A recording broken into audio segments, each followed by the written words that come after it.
So we all notice there are fewer students in the class, and I was just looking at my video on the YouTube. They're being viewed like so many times. Any of you go there and view this video after class? You took the class and then you view the video again?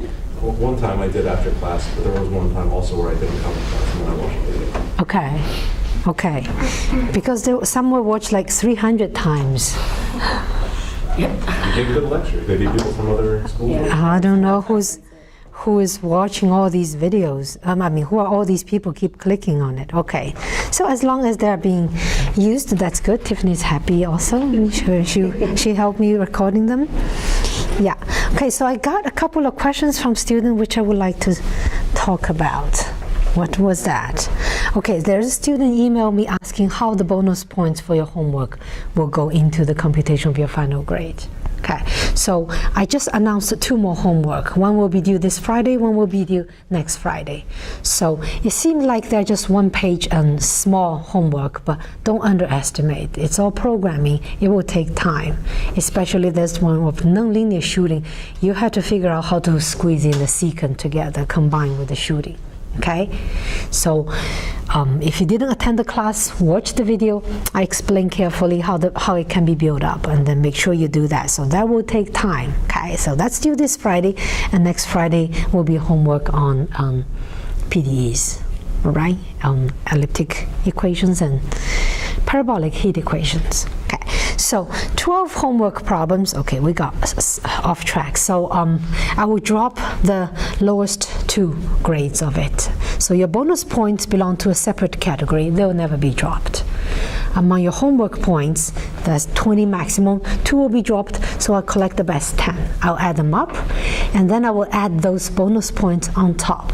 And that will be your grade for your homework category, which will count towards 40% of your final grade. Is that clear? So we'll have to do some math at the end. So 20 points, 10 problem. If you get all the points in your homework, you should get 200 points, right? So far I have given 20 extra points for the homework. Is that right? I think so. So if you get everything, you could get 220 out of 200, which means you get more than 100% of your homework grades, which towards the end will be more than that, 40%. You could even go a bit above. Is that clear? Okay? Okay. So another thing is about, now I remember, final exams. So one student emailed me, I don't know if it's here or in the previous class, that if I could do the review package a bit in advance so you can start practicing. Is that desirable? If I do it, would you start practicing early? Promise me? So I said, okay, I can do 2 weeks ahead. So the exam is on Wednesday, so which set a deadline for me. This Wednesday I have to make the final review package. I'll try my best. I'll put it on Angel for you, okay? So looking into the schedule, we have 2 weeks. We have 5 lessons. The final one will be reserved for the review. And I think I can take it with a good pace, just slowly explain everything, make sure we all understand, and I know where we can stop, so I have an idea. All right, so I'll give you that. Is that okay? So any questions, comments? How are we doing? Good? All right. So for the last 2 weeks, we will go into something called finite difference method for differential equation. Okay, so today will be your first lecture on finite difference. Once you understood it, it might seem trivial, but looking at it for the first time needs some patience and let ideas settle in your head. So let's take it slowly. Okay. So this will be, I call it FDM, stands for finite difference methods, okay, for differential equations. So the talk today will be focused on 2-point boundary value problem. The same one as we did last time with shooting, but we don't do shooting anymore. We don't guess, we just solve it, okay? So the method is not restricted to linear problem. You can solve nonlinear problem as well, but to introduce it for the first time, let's consider a simpler problem. So let's consider a second order. You can go higher order as well, of course. Second order linear ODE boundary value problem. Okay, so let's write out a general equation. So y is my unknown. It depends on x. Let's put it up. So it's a linear equation. So on the right-hand side, I could have terms involving y prime and y and doesn't have y. 3 types of terms. So the most general one would be just denote these by functions of x. So u of x plus v of x y plus w of x y prime. Okay, that's like the most general form, second order equation, and this is defined on an interval from a to b. Is that okay? Then we throw in some boundary conditions. Okay. So we'll start with this is called Dirichlet boundary condition. That is the function, the unknown, the value of the unknown, they are fixed at the boundary. So y at a is alpha and y at b is beta. Is that okay? So towards the end, we change the boundary condition, put in some derivative and see how it changes the method. Okay, but right now, just to fix the idea, I stick to that. Okay, so you want to find some approximations to the solution y. So the setting is still in a similar setting as the other method we have learned. So we will have a grid consisting of discrete points. Only at those points xi, we find approximation to the solution. Okay, so you get a set of discrete number that is an approximation. So we need to set up the grid. So this is called discretization. So to simplify the idea, we just throw in uniform grid. Of course, you can vary it. You can even make it adaptive. Then those methods are really advanced. Okay, so we just learned uniform grid. So okay, so let's say the grid size is h. So h would be b minus a over n. N will be the total number of intervals that you cut. Okay, and then you can set up your grid. xi would be a plus I times h. I from 0, 1, all the way to n. So you run from a to b with step size h. Okay. So what we do will be we seek some approximations. We call it yi, which is approximation to the exact solution at the grid point. Is that okay?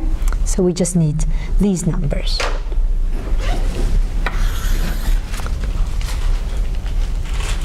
Are we okay? Right. Okay.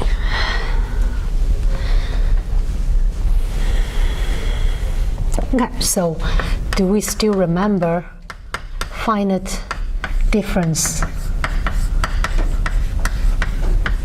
approximation for derivatives? Now, I know we covered this chapter 1 towards the end. We talked about finite difference approximation for the derivative of a function. Do we still remember? How do you approximate a first derivative? Remember we talked about One of the Euler methods? yeah, you can use the left-hand side Euler like backward Euler, forward Euler. It's Deutsch.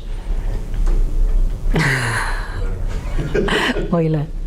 Okay, and then there is, and you know those are first order methods, right? And then there is the central finite difference, which is second order. Does that ring a bell? Bring back the memories for the first derivative. And then for the second derivative, we also have a central finite difference, which is second order.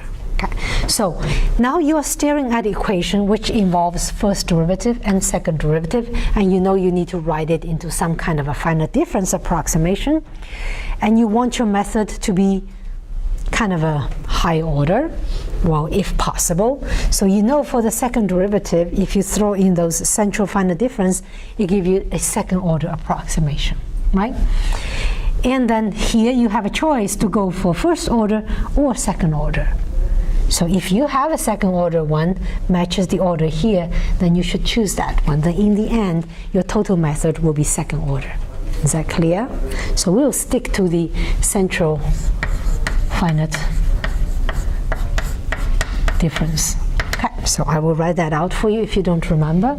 So a function y prime at xi can be approximated. So central finite difference, you think of the graph of this function, you take one step to the left, one step to the right, find the two values and connect with secant line and get that slope. Okay, so this will be approximated y at x I, doesn't matter, I minus 1 minus y at xi plus 1 over xi minus 1 minus xi plus 1. Is that right? The slope of the secant line.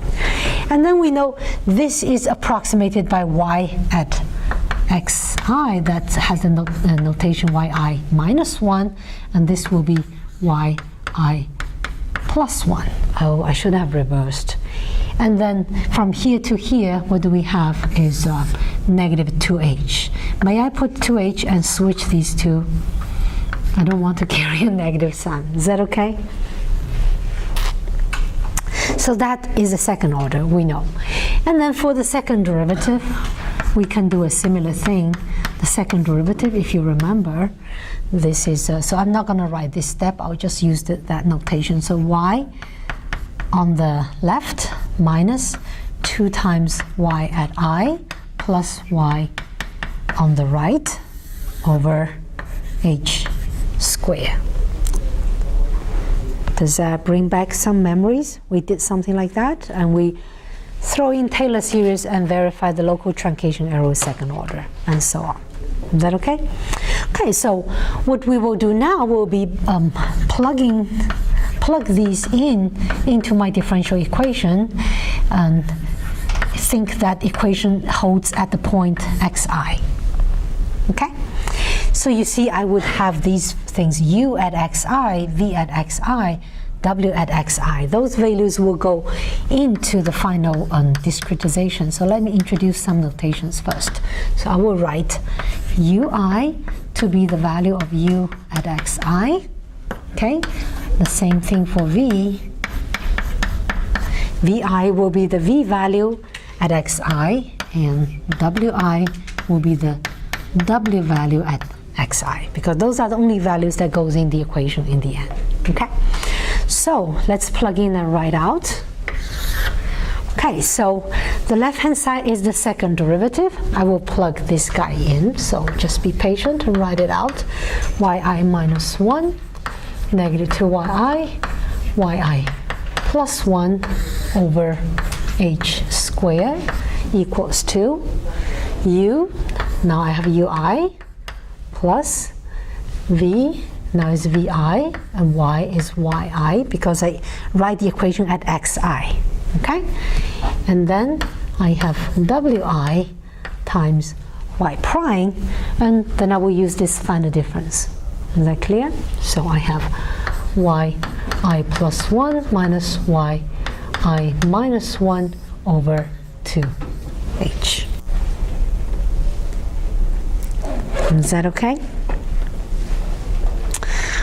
Okay, so that's basically your method, and what you have to do now will be just like clean up a little bit. One could maybe multiply both sides by h squared to get rid of that denominator. Can one do that? If I do that, I get rid of h squared, and I have h squared here, I have h squared, and h squared cancels one h, and I will have h here. And then after you have done that, you would move all the terms containing y to the left-hand side, because that's your unknown, right? The term does not have y, you leave it on the right-hand side. And then after that, you should join the like terms. yi minus 1 terms shall be put together, yi terms put together, yi plus 1 terms together. Is that clear? So let's see. If I want to look at the term yi minus 1, how many do I have? I have 1 here, which gives me 1. And then I have this term here, which is multiplied by negative h over 2 wi. Moving over, it becomes positive h over 2 wi. That will be in front of yi minus 1. Is that right? We okay? Okay, and then the yi term. Okay, so let me put, I have two terms. One is here and one is here. So moving this to the left, they both are negative. So I have 2 plus h squared vi yi. Is that right? What about yi plus 1 term? What do I have? I know I have a 1 coming from here, and then I have a term coming from here. Moving to the left, it changes sign. H over 2 wi yi plus 1. Is that right? And then there is one term that doesn't have anything to do with y, which we would leave on the right hand side. So ui's.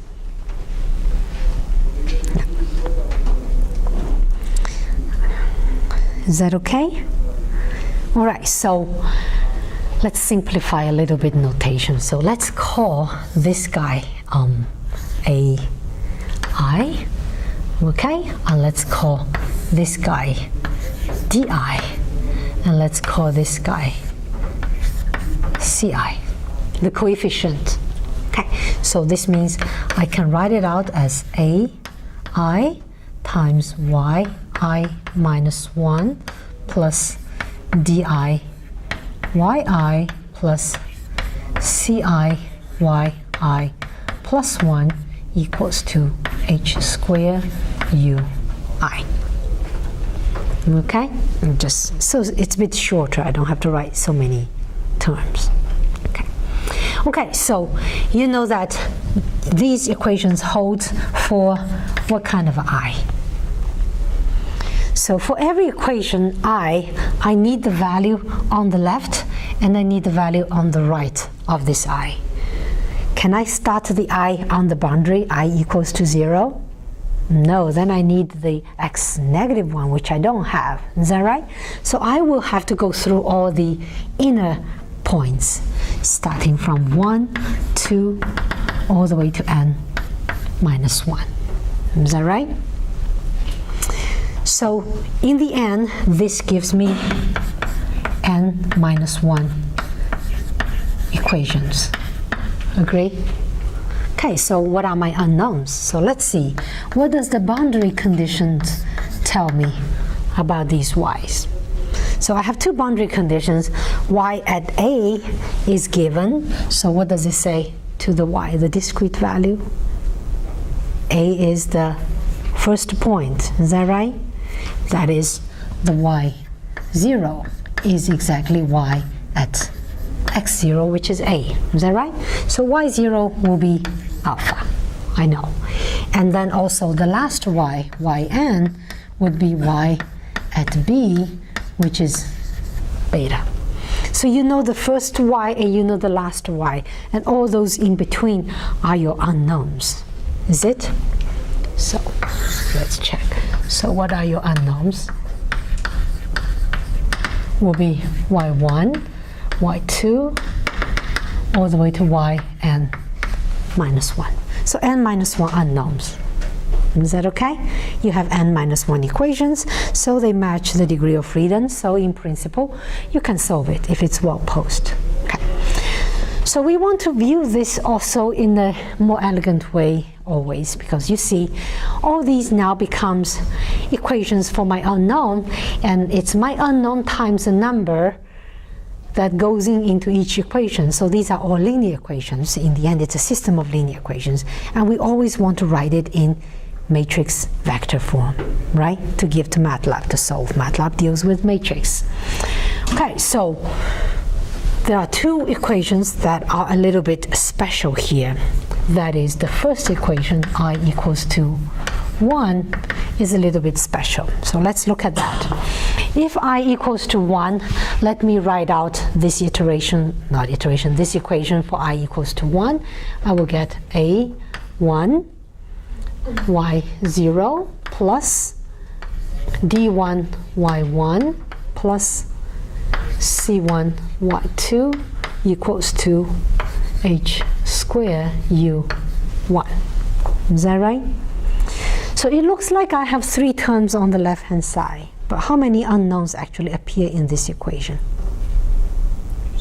Just 2, because that's a boundary point. That value y0 is given, right? So this actually gives me an equation having 2 terms. So I will have to move the boundary data to the right-hand side because it contributes in the end to the vector on the right-hand side of my equation. A1 times y0, which is alpha. Is that clear? And then in between, you have 3 unknowns, all of them, until you hit the last one, where I equals to n minus 1. So you know you will hit the boundary on the right. The b will come in here. So this will give me a I minus 1, y I, oh, n, sorry, n minus 1, y n minus 2, plus d n minus 1, y n minus 1, plus c n minus 1, y n equals to h square u n minus 1. So you see this is a boundary point. Again, that yn is not unknown. I actually know it. So you have to move it to the right-hand side. Okay, so you have only 2 terms actually. So let's write it.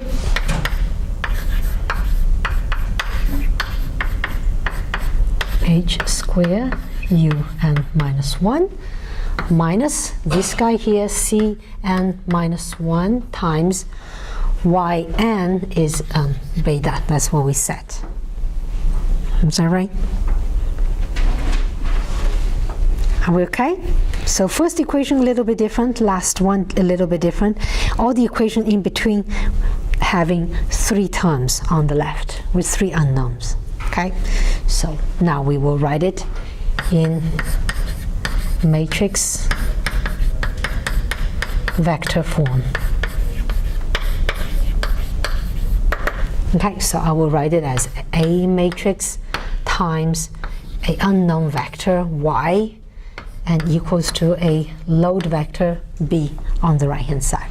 Okay, so anybody wants to tell me how these how the matrix and vector will be? So the vector y bar, or maybe I can just write like this.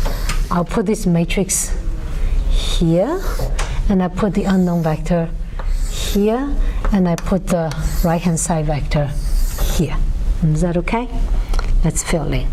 So what kind of a matrix A do I have? So let's fill the y. So y will be y1, y2, all the way to yn minus 1. Is that right? That's easy. The right-hand side probably is also easy because you know the first and the last will be a little bit different. This will be the first one, this will be the last one. In between you just don't have that boundary term. We can probably fill that one. So I will have h square u1 minus a1 alpha, and then in between will be h square u2 all the way to h square u n minus 2. This is h square u n minus 1 minus cn minus 1 times beta. That's the vector. So what about this A matrix? What kind of a matrix will that be? Tridiagonal. Yes, we keep running into it. We have seen tridiagonals a couple of times, haven't we? Banded matrix, structured. That's the A will keep coming. Tridiagonal, so what will be the diagonal element? Do you notice I secretly call that starting with the same letter as for diagonal? So for the equation number I, the diagonal element is the coefficient in front of yi, isn't it? So the diagonals will be those d's. So let's say d1, d2, all the way down to dn minus 1. Okay, let me write it better. dn minus 1. So what's the lower diagonal? Is it the one with I1 less or I1 more? You know, one is lower, one is upper. Which one is the lower one? Is AI or CI? 50 chance of getting it right. So on the left, this will be multiplied by the y above with the smaller index, isn't it? Right? So it's the A, right? So A1 would be here, but it's moved over. So you start with A2 and A3 all the way down to this AN minus 1. Okay? And the upper diagonals are those C's. So you have C1, C2, all the way to this one is Cn minus 2. And that's it.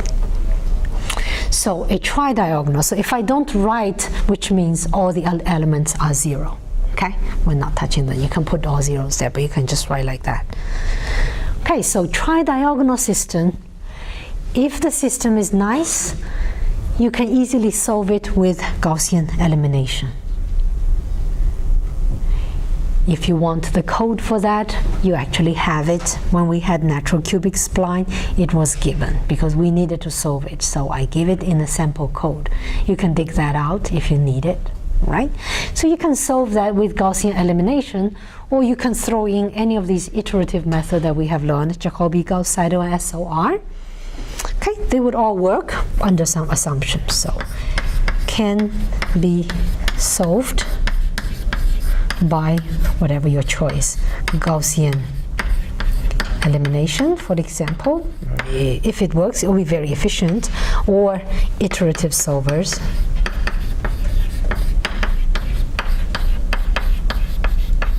Okay, so you are a little bit worried about convergence, or even if you do Gaussian elimination, you know, the naive version does not always work, does it?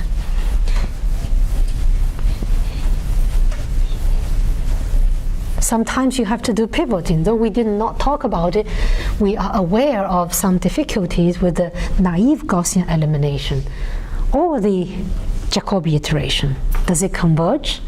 It has a sufficient condition. Anybody remembers? If the A matrix is blank, then all three methods converge. What is that blank? Diagonal.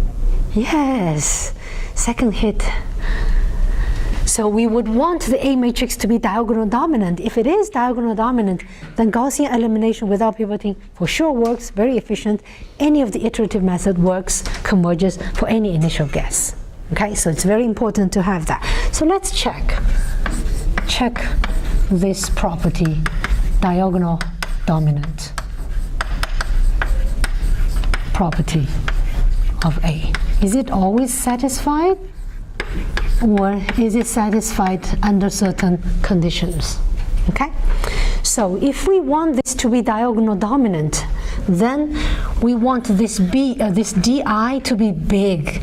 Actually, shall be bigger than AI plus CI in absolute value, isn't it? So we need the following.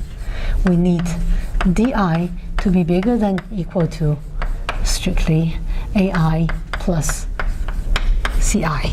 Is that right? If we can guarantee that, that's really, really nice. Okay, so let's plug in. So the DI, what is it? Is 2 plus h squared VI shall be bigger than the A is 1 plus h over 2. Is that WI? Yeah. Plus 1 minus h over 2 WI. So you see, actually, these functions, Vi and Wi, they go into this condition, right? It will have to depend on what these functions are. So let's find some sufficient condition. Let's say, if I assume something, maybe too strong, but if I assume something, I can be guaranteed of this diagonal dominance, okay?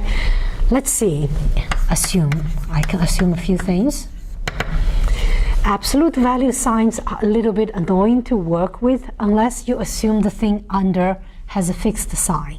So if I want this to have fixed sign, I can assume that Vi is bigger than equal to 0. Can I do that? Then I know this is always positive. I can throw away the absolute value sign. Can I? Which means what's on the left-hand side shall be bigger than 2, right? Okay. Can I throw in some other conditions so that what's on the right-hand side equals to 2? So then the left will be bigger than the right, then I'm good. So you have an absolute value sign, you have another absolute value sign. What's in the absolute value sign basically is a plus b and a minus b. Is that right? If I want both of these to be positive, then I can remove the absolute value sign, then I see this cancels that, then I get 2. That's what I wanted. So can we assume that this is always positive and this is always positive? So what does it give me in the end? How do I guarantee this is positive and this is positive? What should this value be? If this is too big, is that good? You have to do less than 1. Yeah, less than equal to 1 is okay, right? So if I have that, then I can open the absolute value sign, the right-hand side will be 2. Is that okay?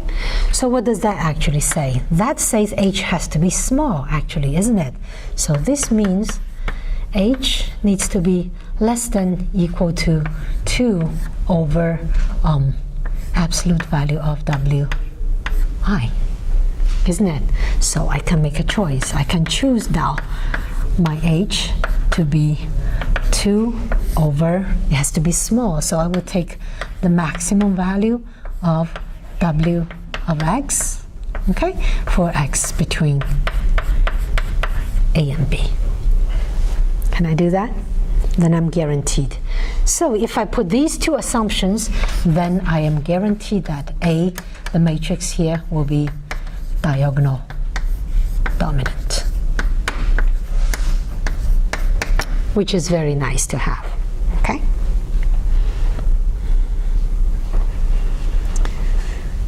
Yeah. Is that okay? Any questions? I'll go through a concrete example. So once you have said it once, and then you can set it twice, and then set it for the third time, then everything becomes smoother and smoother. It becomes easier. Okay, so let's go through an example where I actually give you an equation. Okay, so the problem will look like this. Set up finite difference method for the boundary value problem. So let's see, y double prime of x equals to -4 y minus x. And let's stick to the Dirichlet boundary condition. On the interval from 0 to 1, I get some values 2. Let's put 1 here. Is that okay? So you see immediately, it's a special case of the general case we talked about with certain choices of u, v, and w, right? You could, well, memorize this and just plug in, but it doesn't take much to go through the thing, okay? We can do it in less than 10 minutes. So let's set it up, okay? So let's try to solve that. So you will know what I expect from you if a problem like this shall pop up in the exam. Okay. So we need to make some uniform grid. Okay, so we will have xi equals to I times h, and h equals to 1 over n. Okay, that's your uniform grid. And then the finite difference method, okay, you have only the second derivative. The first derivative is not here, so it's a bit simpler. I'll have 1 over h squared of, you just write it out, y I minus 1, 2yi, yi plus 1 equals to, on the right hand side, -4 yi plus 4xi.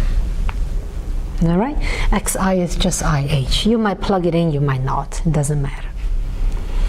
Okay, and I can multiply both sides by h squared, get rid of it, and this gets an h squared, and this gets an h squared, and I arrange terms. Okay, so I get yi minus 1. I'm moving this over. what do I have? I have a negative 2 minus 4h squared yi plus now yi plus 1, and I have some right hand side 4h squared xi. Is that okay? Yeah. Did I get something wrong? I think that has to be plus 4h squared. Oh wait, no, I see it.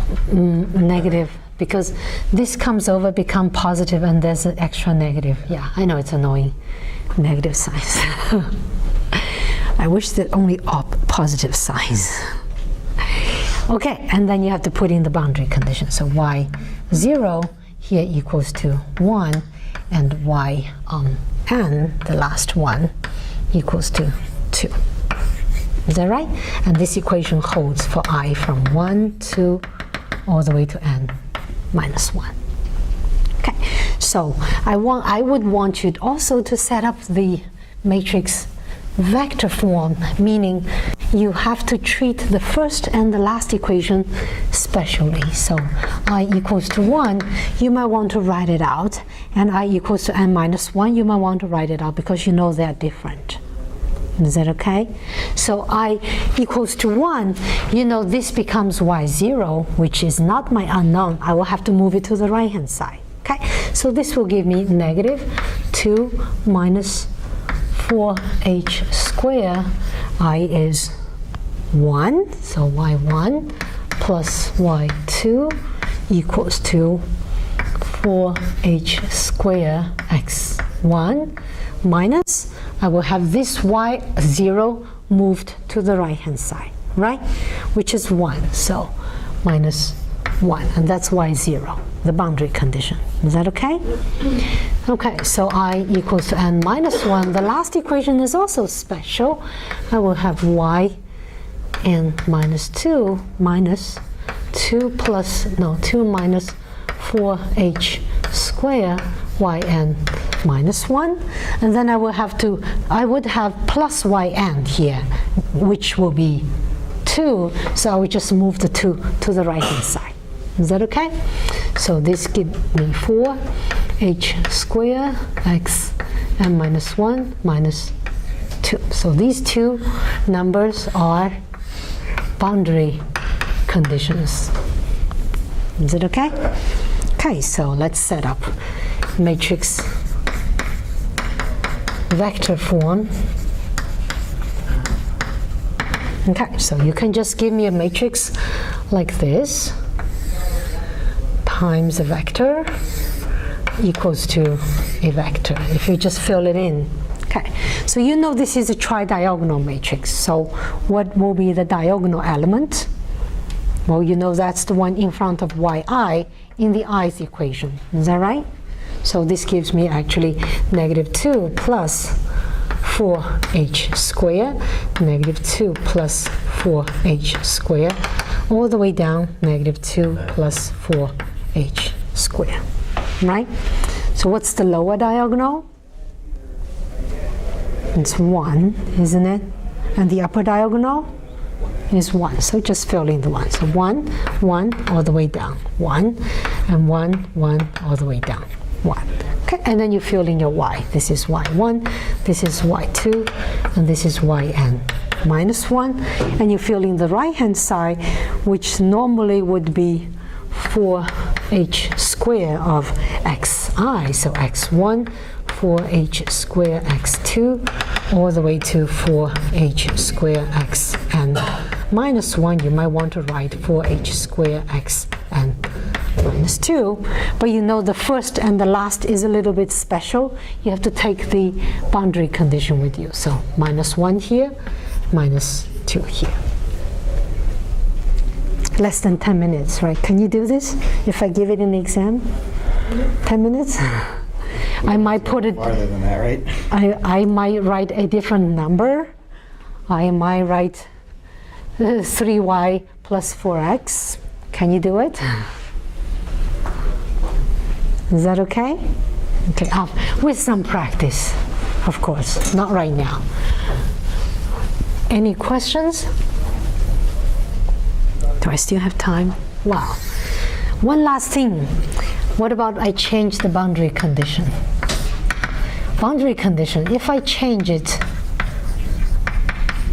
into something different. So far we have only had boundary conditions which are just given the function value. Those are called Dirichlet boundary conditions. What if I throw in the derivatives? They'll be called Neumann boundary condition. Let's say y0 is 1, I don't change, but for the condition at y1, I change into y1 prime equals to 3. What would I change for my method in the end?